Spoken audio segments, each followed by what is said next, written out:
Assalamualaikum, salam sejahtera, kebesaran Kumada Ngawi. Selamat datang ke Kamulah Podcast, sebuah platform audisiar digital yang mengangkat kisah dan cerita daripada individu, tokoh, dan pepengaruh tempatan untuk dijadikan sebagai inspirasi, motivasi, dan asbab untuk kita berubah menjadi lebih baik.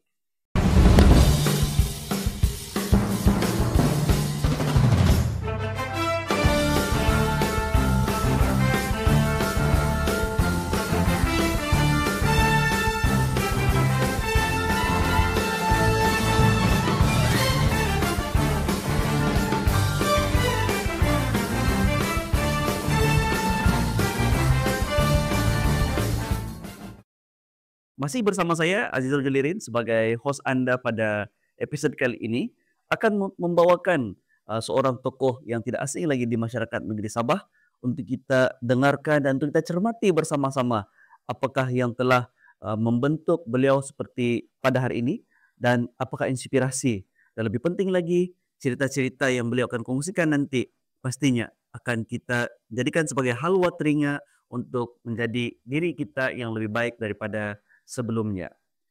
Saya tidak sabar lagi untuk memperkenalkan siapakah individu yang bersama kita pada hari ini. Dan beliau merupakan seorang yang tidak asing dalam dunia kebajikan dan kemanusiaan di negeri Sabah sejak daripada puluhan tahun yang lepas. Saya perkenalkan nama beliau terlebih dahulu, Datuk Hajah Raya Erem. Apa khabar, Datuk? Alhamdulillah. Terima kasih kerana sudi untuk menerima pelawaan untuk tampil di Kamunlah Podcast pada hari ini.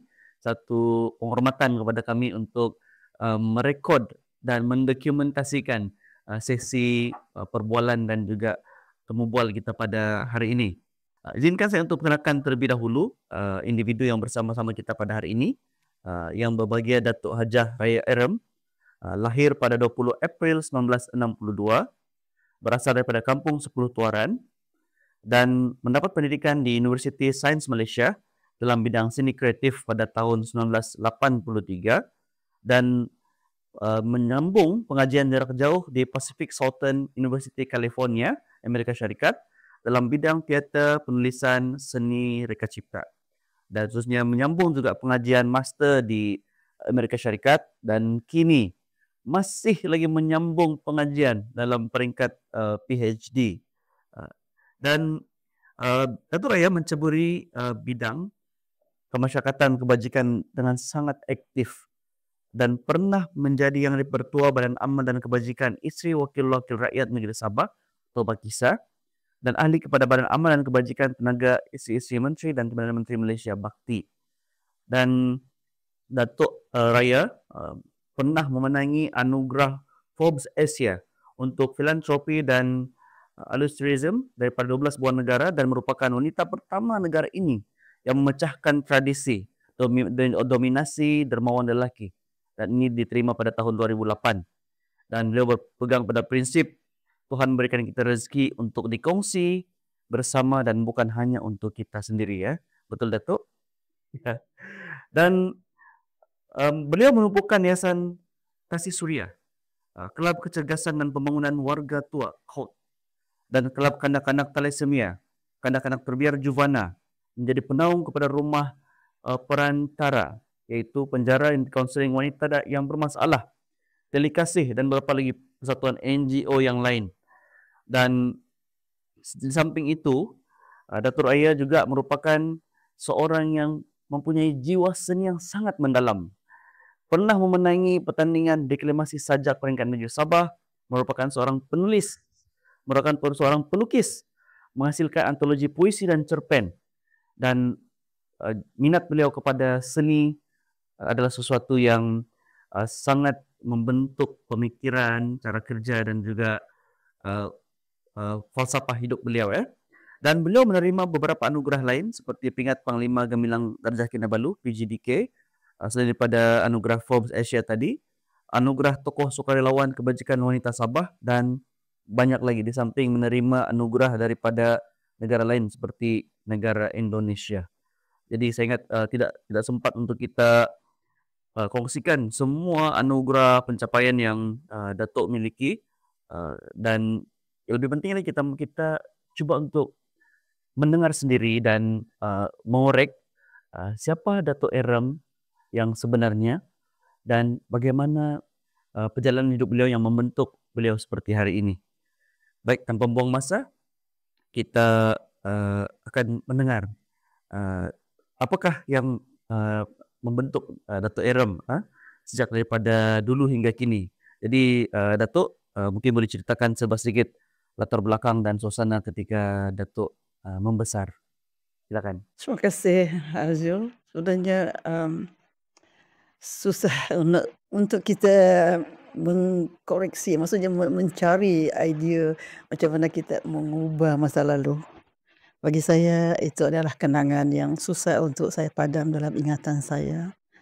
Dan sebenarnya saya adalah di antara anak-anak yang bernasib baik kerana mendapat peluang untuk belajar di sekolah kampung. Waktu itu sekolah rendah saya di sekolah Selupuk, sekolah rendah Selupuk. Waktu itu saya memanglah waktu pergi sekolah dulu kenalah berusaha sendiri dan antara penyebab itu kerana terpaksa berjalan kaki itu biasa. Ini yang memberi saya semangat kerana orang lain jalan kaki ada yang pakai biskal, tapi kami sebagai orang kampung itu dibagi peluang sekolah pun satu kemudahan, satu anugerah bagi kita dibagi peluang sekolah.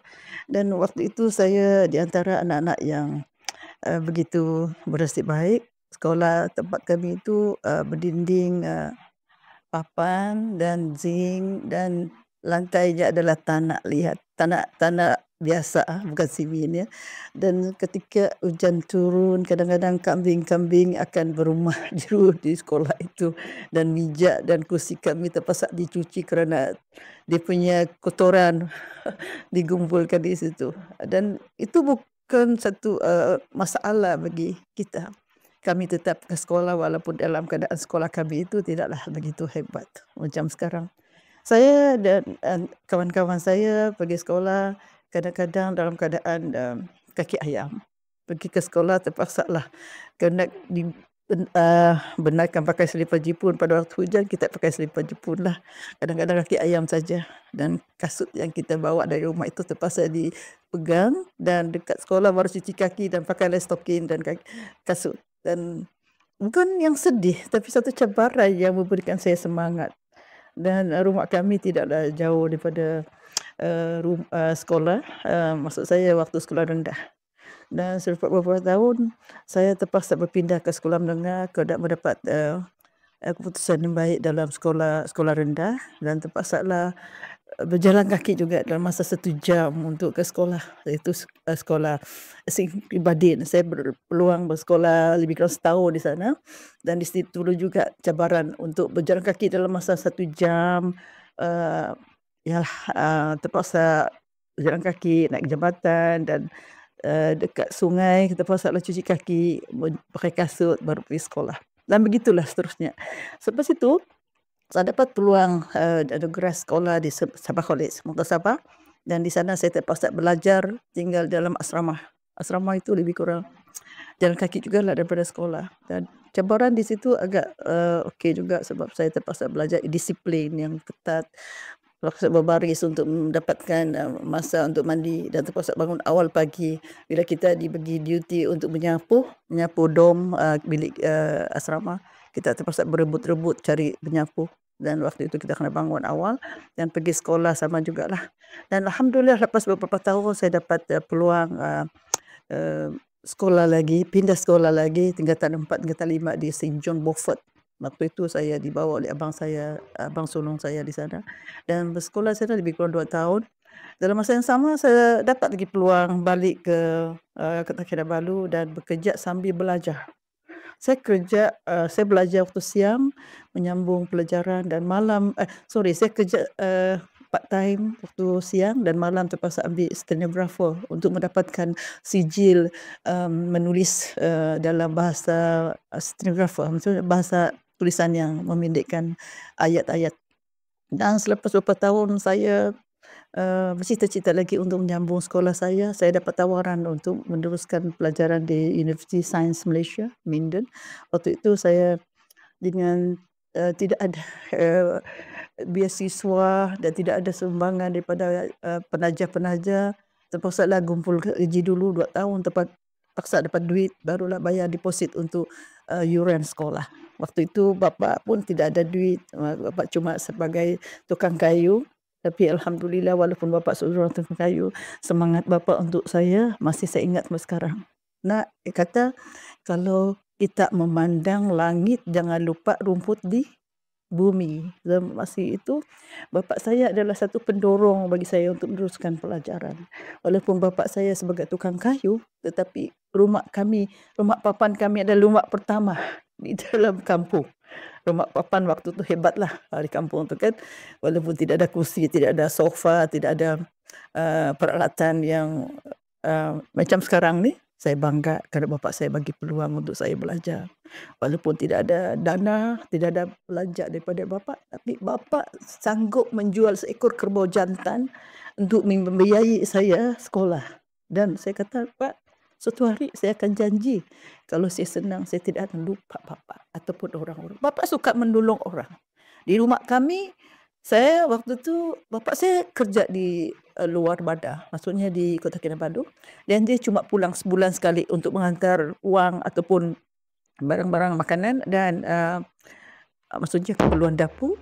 Dan bapa bagi semangat dengan kita, walaupun kita susah, tapi kita jangan menderita. Yang penting nak, dia cakap, ingat, asal kita susah tapi jangan terus susah. Itu cabaran bagi bapa. Dan sampai sekarang saya masih ingat pesanan bapa. Bagi kita senang, jangan lupa orang susah. Nah, itulah. Dan saya berjanji pada bapa, mudah-mudahan satu hari nanti saya akan jadi senang dan saya tidak mau menyusahkan keluarga. Alhamdulillah, selepas saya habis sekolah saya balik ke negeri Sabah untuk berbakti bekerja di, lembaga, maksudnya di Kementerian Kebudayaan Negeri Sabah. Waktu itu sebagai jurulatih drama. Jurulatih drama yang pertama, waktu itu belum ada lagi jurulatih drama. Jurulatih menari ada, tapi tidak ada drama. Drama ni jarang. Dalam 7 orang jurulatih cuma saya 1 orang perempuan. Jadi waktu itu agak cabaran jugalah sebab laki-laki dia tidak suka perempuan lebih pandai daripada dia. Jadi saya selalu dibuli. Asal ada outstation saya, kadang-kadang ke Keningau, sekejap lagi ke Labuan, sekejap lagi ke Ranau, sekejap lagi. Saya pernah berulang-alik ke Ranau pakai kereta. Maksudnya mengajar teater di beberapa buah sekolah ataupun di belia-belia di sana. Dan saya sanggup. Saya rasa itu bukan satu cabaran yang berat. Walaupun tidur terpaksa, kerana, rumah rest house waktu itu tidak ada kunci. Saya terpaksa menyusun meja untuk menutup pintu supaya jangan diganggu oleh orang. Jadi itu satu cabaran perjalanan saya yang begitu berat. Tapi saya rasa itu satu, saya enjoy, saya happy berbakti dengan orang, membantu orang yang lebih susah. Maksudnya ilmu seni ni mungkin boleh dipelajari tapi tidak boleh dijiwai. Bukan semua orang seni ini, maksudnya boleh berseni kalau tidak ada jiwa.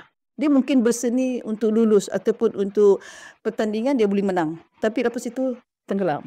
Tapi bagi saya seni itu kerana daripada lahir saya itu saya sudah dididik meneliti setiap apa yang kita lakukan itu harus dijiwai. Kita harus fokus. Apa saja kita lakukan ini kita kena fokus. Sebenarnya itu adalah tujuan kita. Kita harus tahu tujuan kita, kenapa kita lakukan itu. Dan cabaran itu adalah satu cabaran yang memberangsangkan. Bukan kita susah, saya tidak mau buat. Jadi lagi satu, waktu saya kecil dulu cabaran utama saya menderita penyakit chronic asthma. Asma ini kamu tahu kan, bukan senang. Kalau sekali kena memang 1 minggu memang tidak ke sekolah, tidak boleh jumpa dengan orang sebab susah bernafas, susah untuk berkomunikasi. Dengan keadaan yang begitu, saya sering diasingkan oleh keluarga saya. Saya kurung dalam satu bilik sebab saya tidak boleh makan sembarangan. Jadi umur saya 12 tahun, alhamdulillah, sejak saya mendapat satu kejadian yang miracle, orang bilang saya terjatuh, sebenarnya satu keajaiban, jatuh di atas permatang tanah Sibor, dipanggil Sibor, bahasa Kadazan dipanggil Sibor tu, dia satu pematang tanah yang keras dan dada saya terhempas di sana. Saya ingat waktu itu sudah mati sebab nampak bintang dan sekejap saya pengsan dan saya rasa itu satu keajaiban. Mungkin Tuhan sayang saya dan memberi ujian kepada saya dan esoknya saya rasa lapang dada dan sejak itu penyakit saya berkurangan. Kalau datang pun dalam 1 hari 2 hari makan ubat okeylah. Jadi satu perjalanan hidup yang berat dan ibu bapa saya banyak memberi saya cabaran dan sokongan walaupun sampai mereka terpaksa membeli ubat daripada Mekah. Waktu itu pakcik saya pergi Mekah dalam masa 3 bulan baru sampai. Waktu itu dikirimkan satu ubat dipanggil unta. Hati unta tu dibeli dan dibawa balik. Sebelum itu dia ambil cincin tulang unta. Dan saya telan jugalah. Waktu itu mungkin Tuhan uji saya belum lagi baik. Kadang-kadang rumput-rumput pun kalau mama saya bilang ini ubat, saya pun telan. Sampai sekali kalau tak silap saya pernah makan lipas. Lipas itu dibakar dan dijemur atau macam mana, saya pun minum. Jadi semua perjalanan kesusahan itu saya rasa satu ujian yang saya rasa saya senyum kerana kalau saya tidak melalui itu saya tidak akan jadi siapa saya sekarang. Ya. Oke, makasih Datuk. Dan pada usia yang muda begitu, Datuk melalui perjalanan hidup yang berpindah rendah, kadar kesihatan yang tidak begitu baik, dan sebagai seorang anak tuaran, akhirnya menyambung pula pengajian ke Amerika Syarikat. Jadi bagaimana suasana Datuk pula waktu menyambung pengajian dan walaupun dalam jarak jauh, tapi sampai masa ada kena ke sana juga untuk waktu tertentu. Macam mana Datuk menyeimbangkan di antara komitmen kerja, belajar jarak jauh, ada waktunya kena ke sana juga. Jadi bukankah ada satu yang mencabar untuk pada zaman itu 1980-an? Waktu sebenarnya saya menyambung master dalam bahagian ini selepas saya kahwin. Di waktu saya orang lain bergembira dengan hiburan-hiburan, saya mengambil masa untuk membuat assignment. Orang buat hiburan, buat lawatan sana sini, saya pergi sana menduduki peperiksaan untuk melakukan tugasan-tugasan. Dan 3 bulan sekali saya kena buatlah. Bukan lama, dalam 2 tahun, 3 tahun itu saya rasa sekejap saja. Dan waktu orang sibuk buat kerja ni, saya di rumah duduk.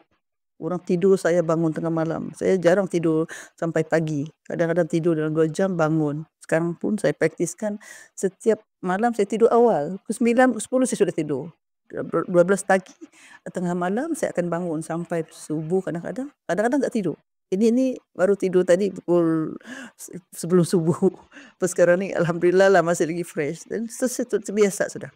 Terbang macam perjalanan kapal terbang waktu itu saya rasa macam satu yang menyeronokkan. Dalam kapal terbang kita boleh buat banyak kerja. Boleh membaca.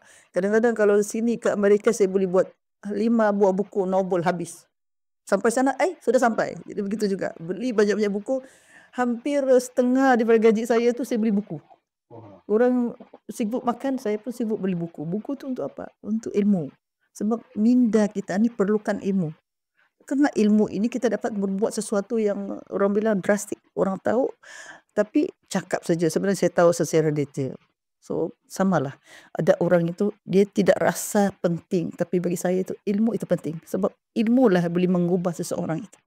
Jadi Datuk, atas dorongan mau menambah ilmu pengetahuan dan menurut keluasan khazanah ilmu itu yang membuatkan Datuk sambung lagi belajar, dan pada usia seperti sekarang masih sambung lagi PhD.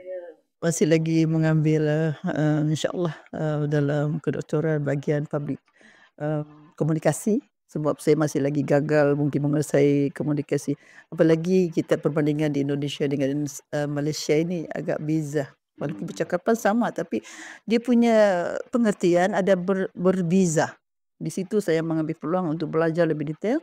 Dalam masa yang sama, saya ambil juga peluang untuk membantu para rumah-rumah kebajikan di sana, dan juga ada juga beberapa ustaz-ustaz yang saya belajar ilmu daripada dorang. Walaupun ini tidak PhD ya, ini sebagai sampingan untuk ilmu akhirat kita, kita kena tambah. Walaupun dalam masa yang sama kita mengambil sijil untuk, ini bukan sijil akhirat, tapi untuk pengetahuan saja. Supaya nanti anak saya cakap, oh mamak saya buat ini, begini. Kenapa saya tak buat? Pernah dorongan untuk anak-anak saya. Jadi Datuk menunjukkan tadi perjalanan hidup Datuk, walaupun kita maklum kesukaran-kesukaran yang dihadapi itu tidak mematahkan semangat untuk mengejar ilmu dan sentiasa memperbaiki diri. Dan tambahan pula Datuk merupakan seorang yang menjuai seni, sudah pasti bukan sekadar untuk melanjutkan pelajaran, tapi proses menimba ilmu itu berterusan. Membaca, mengamati, menikmati juga karya seni dan pada waktu sekarang kerap ke luar negara. Saya ingat baru balik daripada Sydney. Lepas ini mau ke Indonesia lagi dan sebentar lagi barangkali ke sana ke seluruh pelosok dunia. Yang pasti itu adalah dorongan untuk mencari ilmu. Bila kita keluar, selangkah kita keluar dari rumah ini sudah satu kekuatan. Sebenarnya ada orang ada duit tapi tidak mau keluar negara, keluar dari rumah sebab dia rasa dia sudah cukup selesa. Saya tidak pernah selesa di rumah. Kalau maksud saya kita mau tambah ilmu itu kena cari di luar. Di rumah kita tahu lah, kita hafal lah ini sudah cukup. Tapi saya rasa tak cukup bagi saya sebab mungkin di luar itu lebih hebat daripada di dalam rumah. Jadi luar negara itu lagi hebat lah. Sebab kita akan jumpa orang, kita tengok kesekitaran di sana, disiplin sana. Jadi kita tengok dulu keadaan itu. Jangan terus komplain, ini nak cukup, ini nak bully, ini semua nak bully, aku nak bully. Itulah penyakit yang paling saya tidak suka. Selalu mengomel tapi tidak pernah mencari kebenaran dan juga kejituan apa yang kita rasa, oh betul lah, ini betul lah, macam itulah. Jadi saya rasa saya lebih suka mencari kepengertian itu, ilmu itu daripada mengandai-andai dan juga mengeluh. Penyakit yang paling saya tidak suka. Betul Datuk. Dan Datuk menuangkan ilmu yang Datuk telah perolehi daripada perjalanan hidup dan juga daripada aktiviti perguruan tadi itu kepada beberapa buah buku. Dan Datuk merupakan seorang pelukis, seorang penulis, seorang pemuisi, dan ini sesuatu yang bagi saya sesuatu yang sangat unik untuk kita memiliki seorang tokoh wanita yang boleh pula ada waktu untuk menulis, menerjemahkan ekspresi diri itu kepada bentuk tulisan. Jadi mungkin Datuk boleh kisahkan sedikit bagaimana perjalanan penulisan Datuk pula. Tadi drama, kemudian pergi teater, penulisan pun cerpen, sajak, berbagai genre. Ya, saya sebenarnya mula berteater, berpuisi umur saya baru 17 tahun. Pertama kali berdiri di atas pentas, memegang mikrofon ini, bergegar jugalah. Waktu itu, kalau tak silap saya, Pesta Menuai saya dijemput menjadi MC 10,000 orang waktu Expo Sabah pertama. Waktu itu saya jadi MC bergegar 10,000 tu umur saya baru 17 tahun. Jadi saya rasa oh tidak ada masalah. Rupanya saya masih boleh berdiri walaupun orang tepuk, orang teriak. Sudah lali sekarang ni tidak rasa lagi lah. Lebih banyak orang komen lagi saya suka. Sebab saya rasa orang perhatikan saya. Kalau dia tidak komen saya, dia tidak perhatikan saya. Saya rasa, oh hebatnya saya. Oh hebat. Apa yang hebat? Dia tak tahu. Dan saya tahu itu hebat atau tak hebat itu kerana saya punya kebolehan itu. Bukan kerana saya menilai daripada penilaian orang. Saya menilai daripada penilaian saya. Sebab saya rasa saya belum lagi cuba ini barang. Tapi saya rasa saya boleh. So bila saya bilang boleh, boleh. Macam menulis buku lah. Dulu orang bilang, kau ni teruk lah. Saya cakap, yang kau cakap itu teruk, yang kau apa buat? Yang apa yang kamu buat? Jadi saya menulis puisi umur saya 9 tahun. Waktu itu di RTM ada menganjur taman kanak-kanak. So dibayarlah RM10. Banyak juga lah RM10 waktu tu.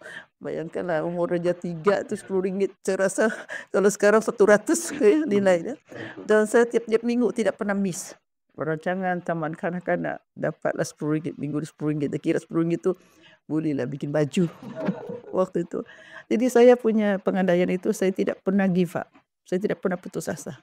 Apapun orang cakap, cakaplah biar dia puas. So sekarang ini saya rasa penilaian Jangan berdasarkan penilaian orang, tapi penilaian daripada Allah yang penting, dan kebolehan kita itu kerana kau sudah berusaha. Dan kalau tidak boleh juga, itu kita serahlah kepada Allah. Jadi masa saya, lebih saya buat jadual. Buat kerja ini daripada memasak, katalah bangun bulan pagi saya akan nak masak, masaklah, suka-sukalah masak apa, 1 jam. So I spend time 1 jam. After that 7, 8 saya buat kerja lain, 1 jam. So 1 jam itu kalau kau lebih baik mungkin tidak sampai 1 jam. Cuci baju, setrika baju, kalau di sekolah dulu kita akan nak buat cuci. So saya tidak gumpul baju sampai 1 karung baru cuci, tak. Saya every night cuci. Besok cuci, saya tidak ada nampak kerja itu tak selesai. Sebab kita berterusan. Kerja hari ini, siapkan hari ini. Kalau boleh advance. Macam hari ini, saya kena siapkan ini. So, besok kena buat. Jadi, kerja selesai. Saya selalunya in time lah. Maksudnya on time itu penting. Mahal bagi saya. Sebab kalau kau sudah leave satu hari, duduk santai, tidak buat kerja, jadi bodoh. Otak tidak bekerja. Jadi otak saya 24 jam pusing saja. Kecuali tidur lah. Itu pun tadi 2 jam, 3 jam. Jadi Datuk rupanya menunjukkan masa itu Datuk sangat produktif dan aktiviti penulisan dijadwalkan, aktiviti harian dijadwalkan, dan ini sudah berlaku sejak daripada Umur kecil. saya waktu saya sekolah saya kan hari-hari kita kan ada diary. Hari ini buat apa? Saya buat ini, saya buat ini, tetap stop. Besok buat apa? Buat. Jadi saya sudah terbiasa menulis itu daripada hari-hari. Jadi maksudnya walaupun saya tak menulis tapi otak saya mengarang macam-macam. Jadi saya tidak boleh tidur itu sebelum saya luahkan dalam tulisan saya. Kadang-kadang orang bilang pelik juga, tapi memang betul lah. Itulah Datin Raya. Wow. Datuk Haji Raya menunjukkan satu kualiti disiplin yang sangat luar biasa, dan bagi saya itu satu yang bukan biasa kepada kebanyakan orang, khususnya bagi mereka yang untuk makluman juga para pendengar kita, Datuk Hajah Raya merupakan isteri kepada mantan Ketua Menteri Sabah, Datuk Sri Saleh Said, dan waktu ini masih lagi sebagai seorang adun di Usukan. Jadi sebagai seorang isteri kepada pemimpin politik, dan masih juga aktif menuliskan aktiviti rutin seperti kebanyakan orang yang lain, bahkan lebih luar biasa rutin itu. Ini satu yang saya wajar kita contohi secara bersama. Maksudnya pengurusan masa, disiplin, minat yang begitu mendalam, dan always hunger for new knowledge adalah kualiti yang membentuk Datuk Raya seperti hari ini. Baik, terima kasih. Kita akan sambung semula kepada sesi kedua nanti. Jangan kemana-mana. Selamat kembali ke sesi kedua Kamulah Podcast. Masih bersama saya, Datuk Hajah Raya Erem. Dan untuk makluman pendengar semua, podcast kita masih lagi dibawakan oleh Anoh Coffee.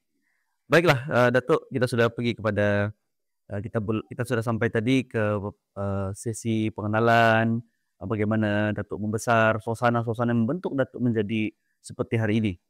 Dan khususnya kita mau dengar apa yang mendorong dan juga mencetuskan keinginan yang begitu mendalam kepada Datuk untuk terlibat dengan kerja amal dan kemasyarakatan dengan penubuhan Yayasan Kasih Suria. Salah satu sebab yang paling kuat adalah pesanan bapa saya. Dia pesan, ketika itu saya mau berlepas ke Universiti Sains Malaysia. Itu saja dia cakap, kalau nanti kamu senang, jangan lupa orang susah. Kalau peribahasa, kalau melihat langit, jangan lupa rumput di bumi. Jadi itulah salah satu janji kepada bapa itu. Walaupun bapa sudah meninggal beberapa tahun, saya masih ingat. Kerana itulah janji saya.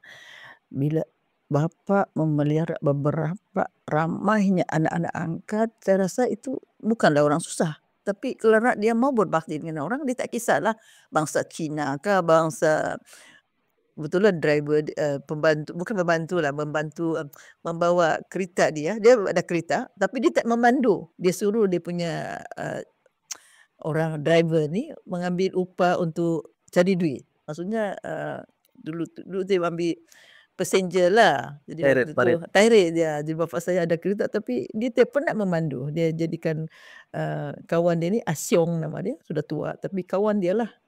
Bukan saja Asyong itu dia ambil supaya bekerja, tapi isteri dan anak-anak dia pun tinggal di rumah kami. Waktu itu masih kecil-kecil lah. Jadi saya sebagai yalah bantu di rumah, saya kasih mandi, saya bantu anak-anak tu makan dan macam-macam lah. Sampai ikat rambut segala. Jadi saya terbiasa daripada kecil itu bapa sudah membiasakan kami menolong orang susah. Dan kadang-kadang kalau ada lagi orang-orang yang tidak ada tempat rumah, tinggal juga di rumah kami. Jadi macam-macam bangsa ada di rumah tu. Timur lah, Cina lah, Brunei lah. Jadi kadang-kadang kita terbiasa ramai orang di rumah tu makan bersama. Jadi sudah besar saya rasa saya teruskan budaya itu. Sudah saya kahwin waktu itu saya ada peluang memberi sumbangan kepada beberapa rumah anak-anak di rumah kebajikan anak yatim di Tambunan. Dan waktu itu setiap hujung bulan saya akan kirimkan wang. Dan satu kali lagi saya pernah pergi bawa rombongan di sana memberikan mereka sumbangan dalam masa yang sama beri persembahan. Saya melihat sendiri macam mana keadaan di situ dan rupanya bukanlah sesusah yang kita fikirkan. Dan beberapa tahun itu saya pula alihkan kepada rumah-rumah kebajikan. Di dekat rumah saya ada Bukit Harapan, ada beberapa Cisaya Home dan beberapa lagi buat di Negeri Sabah. Dan waktu itu kebetulan saya sudah menjadi isteri kepada Ketua Menteri dan memanglah tanggungjawab kita membantu orang muslim. Tapi saya ada personal interest untuk membuka sendiri. Itulah tertubuhnya Yayasan Kebajikan Suria waktu tu, sudah sebelum ditukar nama Yayasan Kasih Suria. Daripada yayasan ini saya mula-mulanya bermula 2 orang saja. Di belakang rumah saya ada rumah kosong. Saya cakap anak-anak ni kosong. Tinggal di rumah saya. Tidak pandai menulis, tidak pandai baca walaupun umur sudah 12 tahun. Jadi ada daripada 2 orang bertambah 4 orang, 8 orang dan seterusnya 20 orang. Sampai berebut orang datang antara dengan saya. Mula-mulanya orang marah, kenapa? Tak cukup bantal, tak cukup tilam. Dia saya cakap, buat rumah satu lah. So kita buatlah dekat rumah saya juga. Lebih kurang 10 minit jalan kaki. Rumah orang saya renovate untuk mereka tinggal. Waktu itu saya tidak buat kelas dalam. Cuma saya pergi ceramah setiap minggu lah. Jumaat ataupun bila-bila masa. Saya bawa diorang pulang ke rumah. Dan juga kadang-kadang buat lawatan dan tinggal di manalah rumah-rumah yang belum pernah diorang lawat. Lama-lama saya rasa, seronok pula ada budak-budak ramai. Sedangkan anak saya 2 orang saja. Dan anak saya waktu itu memang tak suka dengan budak-budak miskin lah. Jadi anak saya ni, saya rasa satu bebanan bagi diorang kalau datang ke rumah. Sebab diorang geli.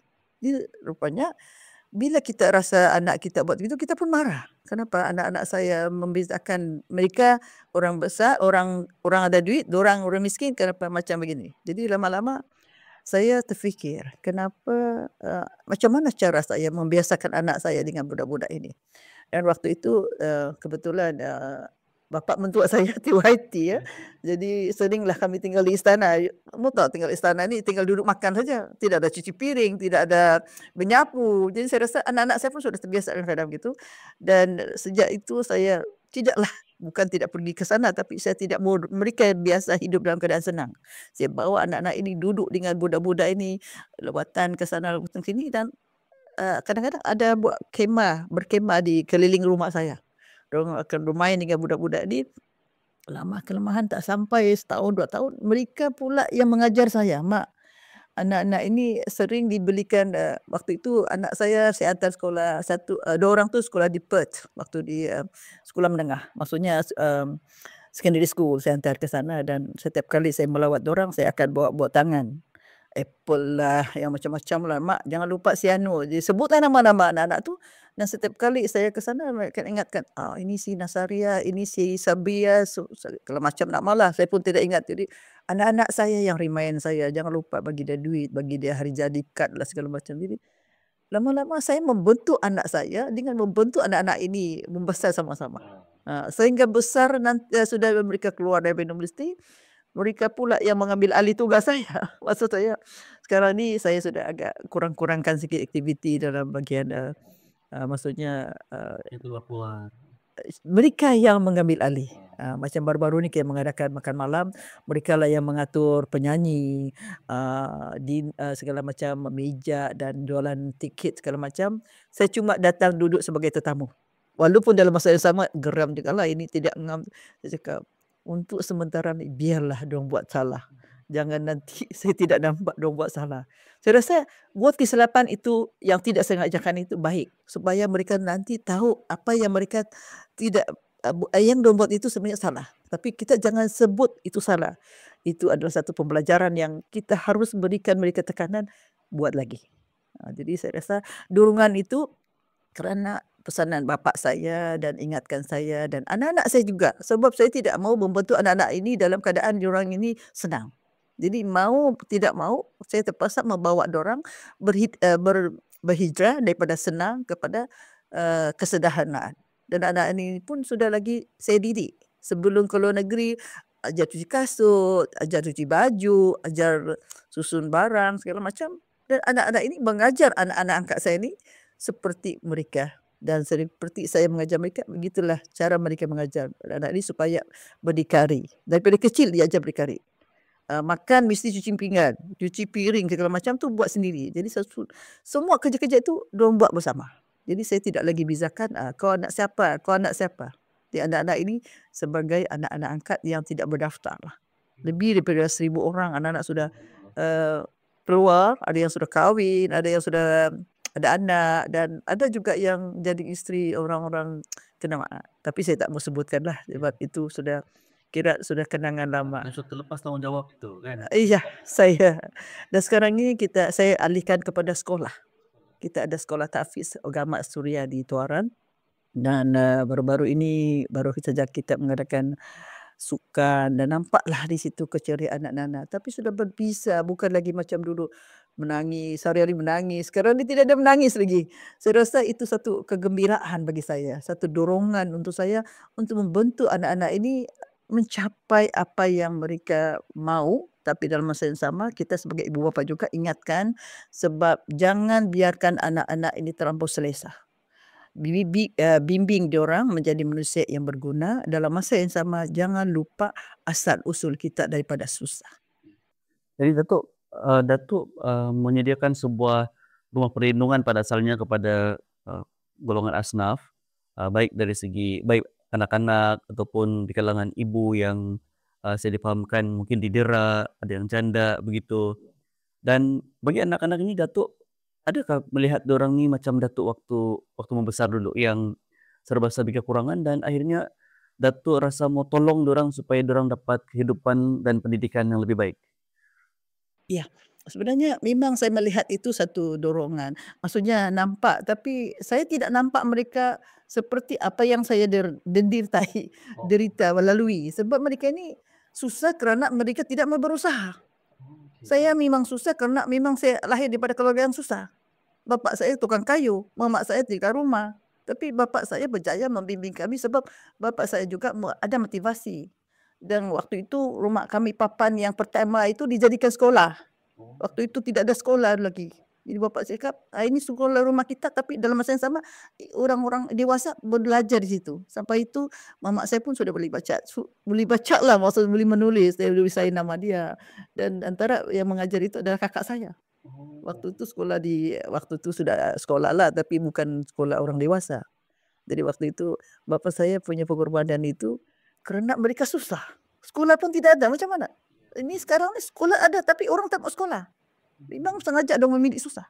Jadi saya rasa perbezaan dia bukan mereka ini tidak sekolah kerana susah. Mereka tidak sekolah kerana dorang tidak mau sekolah. Jadi saya dulu tidak sekolah kerana saya ada masalah sakit. Dan kerana terpaksa sakit, saya tidak ada masalah.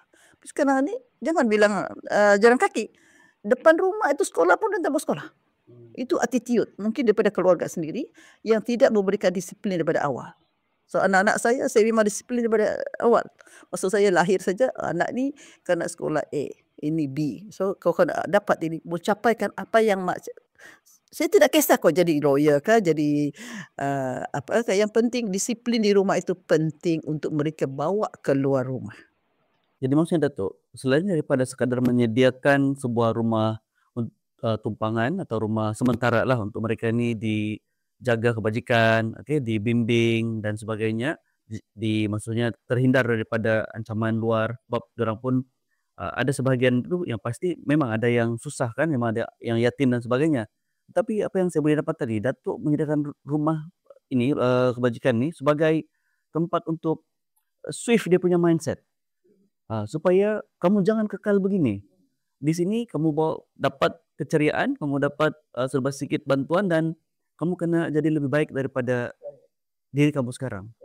Dan itu yang menjadikan mereka bila keluar sudah jadi, pelbagai individu yang bermanfaat di luar. Dan ini suatu yang unik sebab kebanyakan, rata-rata kita nampak rumah, perlindungan ni sebagai tempat untuk mereka dilindungi saja, tapi tidak diubah cara pemikiran itu. Oh, iya. Betul begitu, Datuk? Tujuan kita membantu, jangan bantu kasih makan minum saja. Dalam masa yang sama kita kena ubah daripada pemikiran dia dengan berikan ilmu. Saya sendiri menjadi orang yang mengajar mereka. Daripada satu orang budak tu dia tiap pandai baca, umur sudah 12 tahun. Jadi kadang-kadang di rumah saya saya tulis, ini apa? Susu. Cuba ijak susu, isu. Salah lagi? Ijak satu hari tu belajarlah satu ayat itu, ijak dari pagi sampai petang.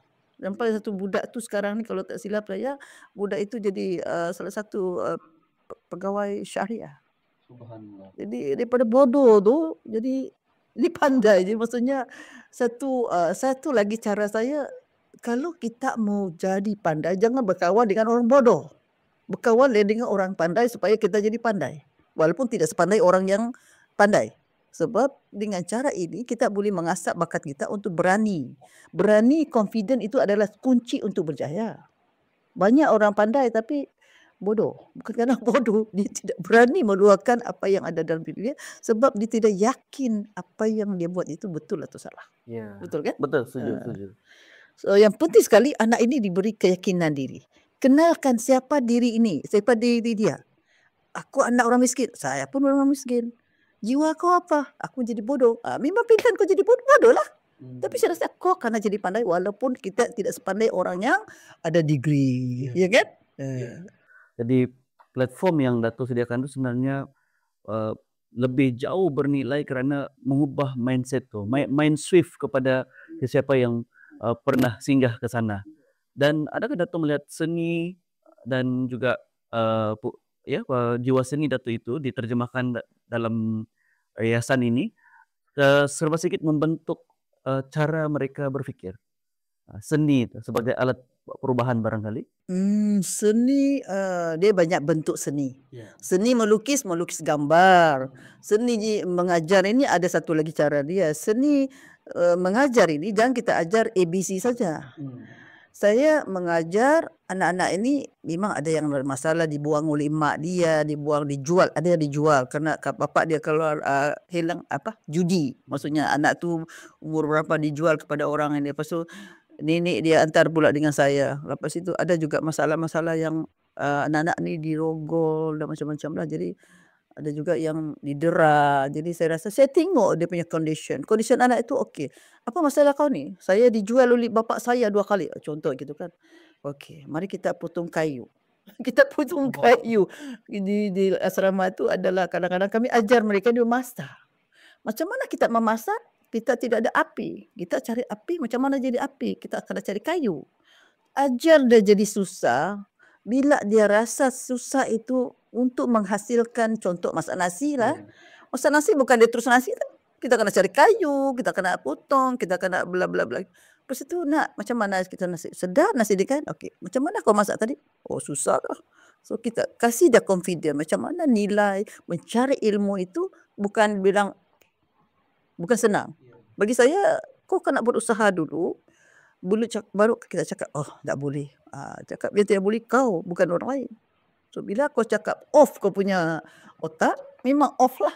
So you kena struggle, kena on dia, bagi dia semangat, bagi dia motivasi, kau boleh. Hari ini kau boleh. Satu budak tu kalau tak silap saya bagi tinggal dengan keluarga polis. Jadi budak ini dia looking forward. Memang bapak mama tidak ada sudah, tapi ada keluarga angkat. So tiap-tiap minggu keluarga ini datang ambil dia, bawa jalan-jalan, antar dia balik. So, bila kita rasa ada harapan di situ, anak-anak ni merasa bangga. Walaupun aku tidak ada bapa, mama, tapi aku masih ada harga diri. Keluarga angkat aku, ambil aku sebagai, ya semangat untuk saya bagi hidup lagi. Dan dalam masa yang saya juga bagi cadangan lah. Siapa-siapa yang mau mengambil orang sebagai anak angkat, saya bagi syarat. Jangan dijadikan anak angkat, tapi jadi orang suruhan di rumah. Saya pastikan orang yang suami isteri itu mengambil dia dengan syarat ini. Jadi anak-anak itu memberi satu harapan, saya bagi dia harapan untuk looking forward, untuk maju setapak lagi di luar. Walaupun di dalam asrama memang adalah, tapi tidaklah sekuat apa yang mereka mau. Alhamdulillah banyak yang membantu saya di luar jugalah. Ya, alhamdulillah.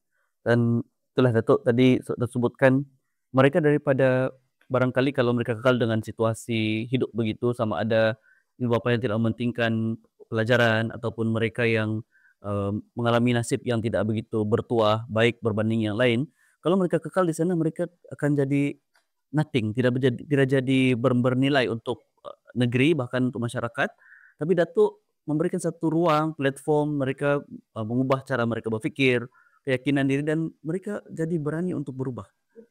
Dan bukan sekadar berani, sekarang sudah terjadi individu yang kadang nanti ada lawyer, ada pegawai syariah, dan saya ingat dalam 1000 anak-anak barangkali tadi itu kalau dokumentasikan jadi satu ensiklopedia sudah. Dan ternyata usaha yang Datuk telah usahakan, ikhtiarkan dengan para pasukannya itu benar-benar telah memberikan pesan yang begitu signifikan kepada negeri yang kita cintai ini. Jadi Datuk, mungkin apa harapan Datuk kepada yayasan ini? Apa yang Datuk boleh lihat lagi kepada mungkin seterusnya untuk strategi barangkali, atau ada lagi Datuk rasa Datuk mau capai daripada yayasan Kasih Suria ini? Iya, harapan saya mudah-mudahan saja dengan sedikit sumbangan saya memberikan mereka kemudahan asas rumah perlindungan dan juga sekolah dan juga beberapa tempat yang kita boleh jadikan sebagai ialah membantu mereka melaksanakan kerja-kerja amal. Saya rasa mudah-mudahan saja ada lagi NGOs lain yang boleh membantu saya, termasuk pada Jabatan Penjara juga mengambil inisiatif. Saya serahkan rumah kebajikan Suria yang lama itu, diorang gunakan untuk perlindungan sementara bekas-bekas banduan. Sebab ramai di antara bekas banduan ini terjebak beberapa kali dengan gejala-gejala yang tidak diingini, keluar masuk, dan keluarga pun tidak menerima diorang, kecuali betul-betul bertaubat dan kembali kepada keadaan baik. Dan pegawai pengarah penjara di Sabah, Puan Nora pun mengambil satu inisiatif ini untuk mengambil tempat ini, dan mereka gunakan untuk aktiviti seperti memberi peluang kepada mereka ini buat kerja-kerja amal, membuka salon, mengajar bekas banduan ini sebagai tukang gunting, tanam sayur dan segala macam lah. Ada dia punya projek-projek lain lagi.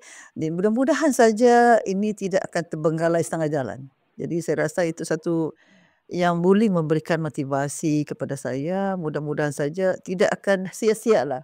Ya, apa yang saya usahakan ini, orang bilang kalau saya mati besok masih lagi berterusan lah. Dan Mas Suria itu masih lagi bersinar, insyaAllah.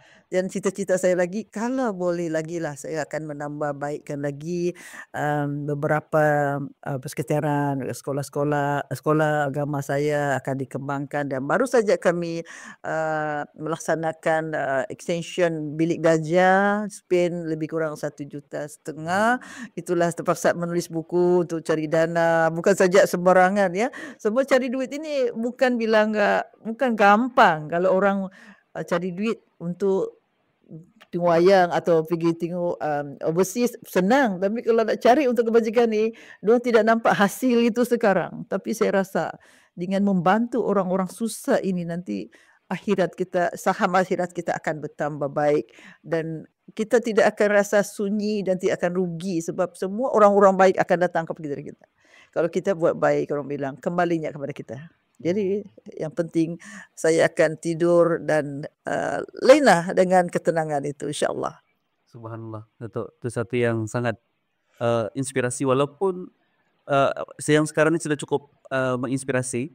Bahkan apa yang Tuhan sebutkan tadi untuk perancangan masa depan itu saya juga tidak sabar untuk melihat untuk dia sampai ke sana dan yang pasti manfaat itu bukan orang lain, orang Sabah juga. Iya, Anak-anak kita yang saya saat ini berada di peringkat rendah, menengah, dorang lah yang akan menerima manfaat ini dan menyumbang sekaligus kepada pembangunan negeri kita pada masa akan datang atas bakat-bakat mereka yang akan dicungkil. saya Bahkan untuk golongan yang terpinggir, saya pun tadi agak teruja Datuk sebutkan bantuan-bantuan ini, biasanya dari si masyarakat dorang disisih. yes, ya, Datuk masih juga rasa sayang dengan diorang nih. saya Perasaan itu saya bukan suatu yang biasa untuk iya. kebanyakan orang. Sebab mereka juga manusia biasa. Semua orang dalam dunia ini tidak ada yang tidak pernah buat salah.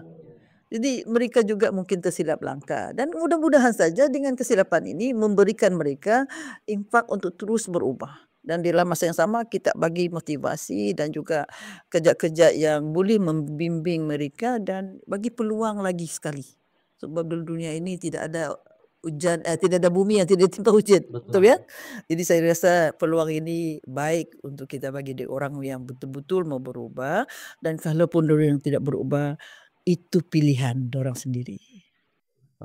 Itu maksudnya kalau pada kali yang kesekian pun diorang masih tidak mau berubah, apa boleh buatlah. Tapi ternyata Datuk tidak pernah putus asa. Ini suatu yang kita perlu, saya sendiri perlu terima nasihat itu secara tidak langsung ya Datuk.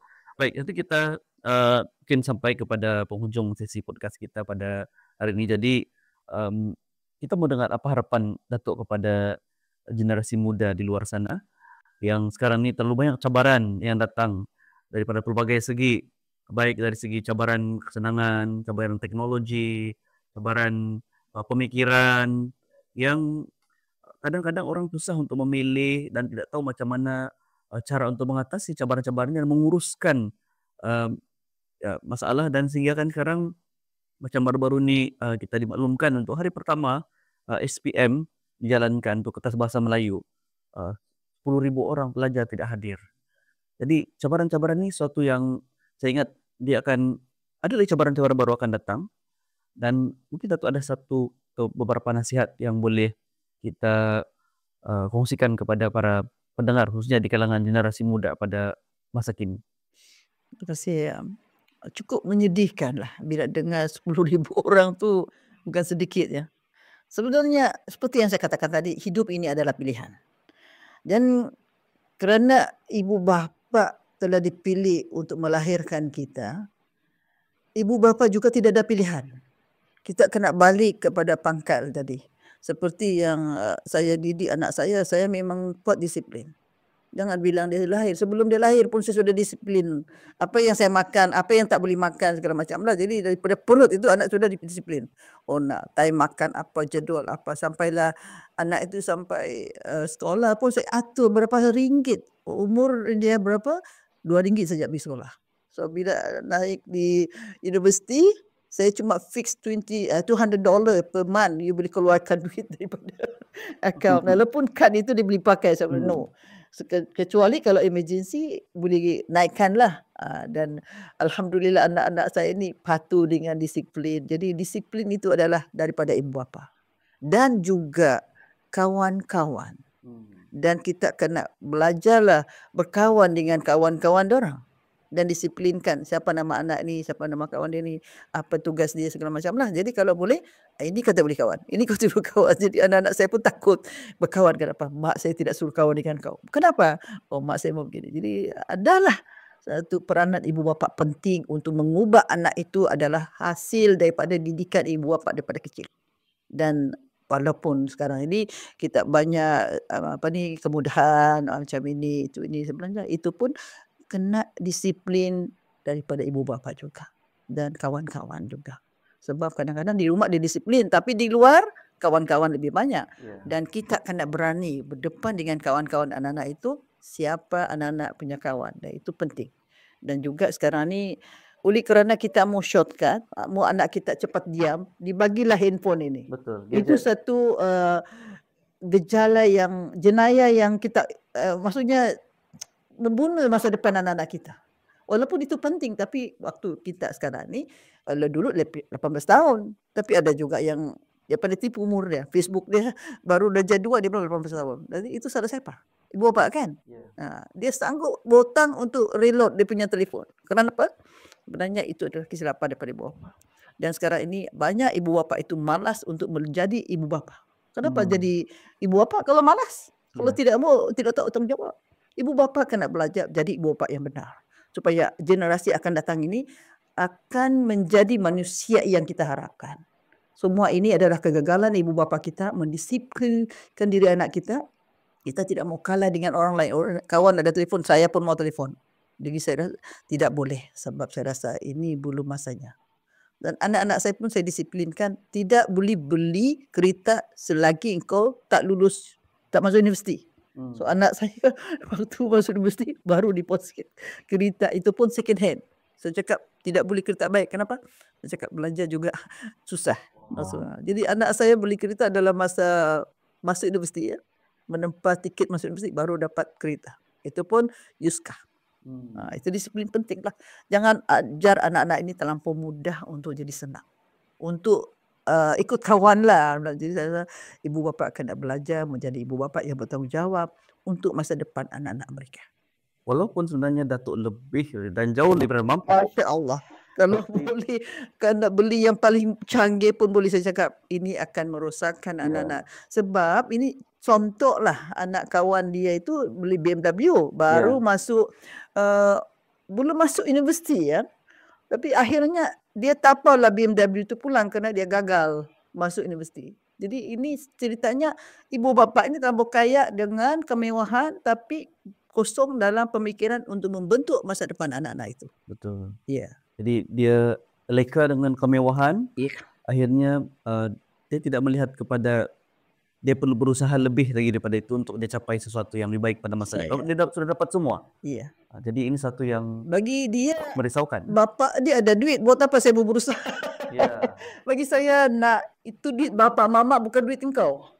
Kau kena berusaha sendiri cari duit, betul kan? Betul, betul. Jadi alhamdulillah anak saya itu kembali dan bersusah. Dan waktu dia senang itu dia sudah lulus, kau kena belajar bekerja. Dia gaji dia 3,000 waktu tu. Banyaklah 3,000 tu. Tapi dia boleh mampu, tak payah kerja sebenarnya. Saya suruh dia bekerja lebih kurang 3 tahun. Itu walaupun dengan company Cina itu. Dia kena belajar pergi outstation, pergi rumah orang, interview orang macam tu. Tidak apa, kau belajarlah jadi susah. Supaya nanti kau jadi senang. So, alhamdulillah lepas 3 tahun, dia buka dia punya firm sendiri dan alhamdulillah di situ kami rasa, oh, you are the one. Engkau lah manusia yang kita bimbing. Jadi alhamdulillah anak-anak ni dia akan respect. Tapi teruk pula. Kita hari-hari kalau terus jadi lawyer macam, alamak, salah lah aku bimbing dia. Tapi biarlah. Dia jadi manusia yang kita mau, itulah yang jadi. Jadi lawyer sudah. Jadi kalau kita datang rumah, dia akan tanya, Mak, ini dari mana? Duit dari mana? Aku bilang, matilah. Itulah kau jadi lawyer nak. Dia jadi manusia yang berguna, yang ya tadi dia daripada pendidikan awal pun sudah dididik dengan begitu berkesan daripada rumah. Sampaikan bila dia sudah besar, dia membekas menjadi identiti diri dia yang lebih baik ya, lebih berdisiplin lagi. Disiplin dan kita sebagai ibu bapa takut sebab tersalah sikit. Mak, ini duit dari mana? Yang penting duit itu bukan respon. Wow. Jadi itu satu hasil pendidikan yang cukup berkesan ya, Datuk. Dan Datuk barangkali juga kita mau dengar juga nasihat di kalangan kepada generasi wanita. Tidak ramai kita lihat pemimpin wanita yang cukup berkesan di pelbagai peringkat di negeri Sabah pada waktu sekarang. Karena kebanyakannya dominasi adalah di kalangan lelaki. Jadi untuk menjadi seorang tokoh yang mencipta, mencetus, mengetuai, mengurus, dan sekarang menjadi suri tauladan, menjadi pemimpin yang didengar, dibenarkan, diikuti dan menghasilkan produktiviti, suatu yang kalau sekarang kita mau cakap mungkin pada generasi Datuk, tapi generasi muda sekarang semakin kurang. Ya, ada pesanan kepada puluhan muda wanita. Yang penting tadi kita kena balik pada asal ilmu. ilmu. Kalau anak-anak kita sekarang ni sekadar membaca itu bukan ilmu ya. Itu cuma cuci mata orang bilang. Dia baca, oh ini nak ngam, nak ngam. Jadi cakap, dia pun ikutlah nak ngam. Sebenarnya ilmu itu perlu kita kaji sendiri. Kita buat bacaan, tilikan dan segala Google orang bilang. Jadi kadang-kadang tak salah je kita ada telefon ataupun Google ni sebab di situ banyak ilmu yang kita boleh buat. Kita baca dan kita tulis dan kita hayati ya. Jadi saya rasa ilmu ini kita boleh dapat di mana-mana. Seperti saya cakap tadi, pilihan. Mau tak mau. Jadi anak-anak muda sekarang kena belajar mencari ilmu sebanyak-banyaknya. Bukan ilmu ini di sekolah saja. Jadi di rumah pun kita belajar ilmu. Berkomunikasi dengan orang macam mana dapat ilmu. Saya cakap tadi, berkawan dengan orang pandai supaya kau jadi pandai.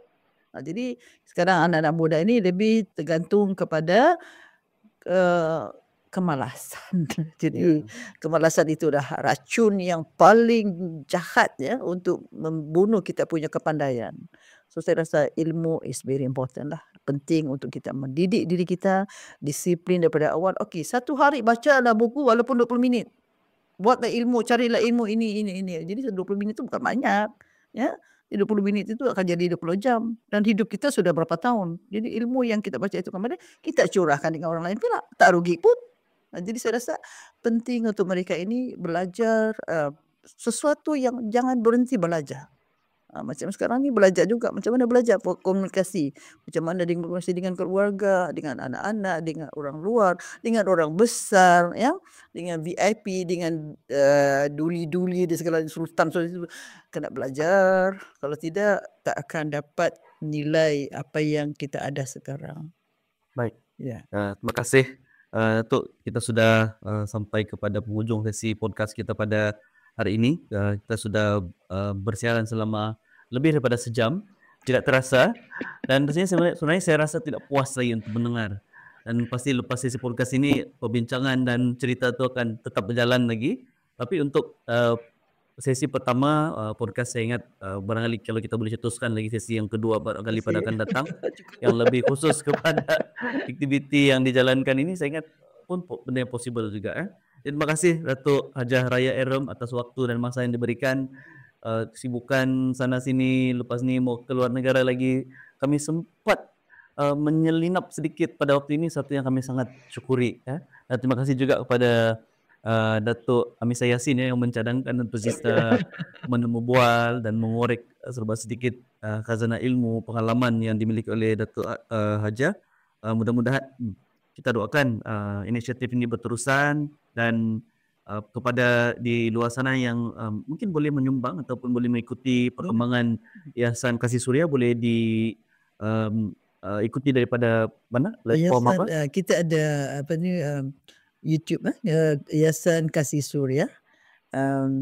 Di Google aja di Suria. Siapa-siapa yang berminat menyumbang bolehlah directly dengan saya ataupun dengan pegawai-pegawai saya, dan siapa-siapa saja yang mahu melihat sendiri kerja-kerja amal kami bolehlah datang ke Tuaran. Kita ada rumah kebajikan, rumah perantara di antara Yayasan Suria dengan rumah penjara ya, penjara Negeri Sabah, dan kita ada sekolah agama Suria dan pusat seni kita ada di sini. Seperti yang saya katakan tadi, pusat seni akan ditambah lagi satu, kita adakan apa ni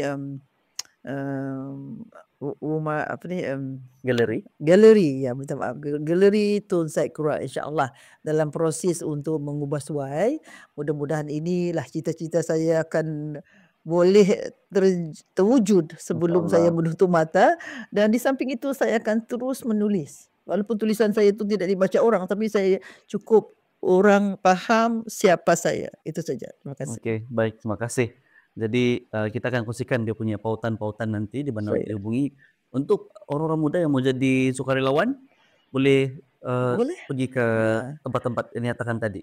Ya, boleh jugalah kalau ada ramai daripada student daripada universiti juga untuk bekerja sambil belajar di situ. Dan kami bantu maksudnya diorang untuk dapatkan markah itu, kita kasih bagi dia peluang untuk bekerja di sana, dan kami juga bagi allowance ya, allowance bagi mereka supaya tidur atau tinggal di sana kita bagi percuma. Wah, Saya itu yang inisiatif sangat bagus dan berikan mereka pendedahan iya, yang lebih dekat dengan, masyarakat untuk mereka, kongsikan ilmu pengetahuan dan intelektual mereka kepada, anak-anak yang ada di situ nanti kan. yes, Oke, jadi yang apa saya pegang sekarang nih, sebelum kita tutup sesi podcast kita adalah, buku biografi catatan perjalanan Datuk Raya Erem, setebal, 500 muka surat, 57 muka surat. Jadi kita akan letakkan juga di Anocofic, senaskah untuk sesiapa saja yang ingin membaca. Saya ingat kalau satu hari memang tidak boleh habis baca. mungkin sebulan begitu. Sebulan itu untuk menelaah, melihat. Sebab kalau hanya sejam ni tidak mungkin kita dapat dokumentasikan semua perjalanan hidup dan sumbangan Datuk Raya. Tapi daripada buku ini pun ada lagi Catatan perjalanan selama 30 tahun bagi 30 pelibatan tahun. saya dalam bidang kebajikan. Subhanallah. Okey, jadi kita akan letakkan senaskah di Anocofi nanti. Terima kasih sekali lagi kepada anda semua yang terus mengikuti isi podcast kita. InsyaAllah kita akan tetap dan terus membawakan tokoh, individu pepengaruh tempatan untuk kita jadikan kisah dan buah fikiran mereka, pengalaman mereka sebagai inspirasi, motivasi dan asbab untuk kita berubah menjadi lebih baik. Jumpa lagi di episod akan datang. Kamunlah Podcast.